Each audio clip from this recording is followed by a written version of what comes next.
DBT has 6 different levels of validation. These different levels are like a pyramid in that the higher levels build on the prior levels. But they are not a hierarchy in the sense that the higher levels are somehow better than the lower levels. Different clients in different situations will require different levels of validation. And it's up to the therapist to determine the appropriate form of validation. The first level of validation is to be present and mindful. That might sound very obvious, but just because it's obvious doesn't mean it's always easy. There are sometimes 3 different clients who are actively in crisis, but I'm only in session with one of them. And it can be very difficult to be mindful in the moment with that one client when I know I also have other clients in crisis. Or especially now that we have all become accustomed to doing telehealth, there are times I'm with a client on my screen and I can't help but notice all of these messages that are flooding my inbox and bombarding me.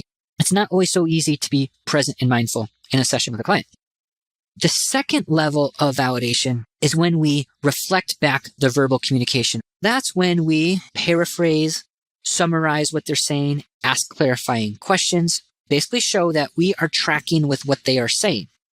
The third level of validation is when we reflect back nonverbal communication. This is when we demonstrate attunement to our client by using basic mirroring techniques. If a client starts to speak more quickly, that's our cue to also accelerate our rate of speech. Or if a client starts to speak more softly, that's our cue to also decrease our volume. Or if our client just subtly moves forward in their seat, that's our cue to do the same. This is an extremely powerful process because at a deeply subconscious level, the client is realizing that we are tracking with them and they feel that chemistry, that connection.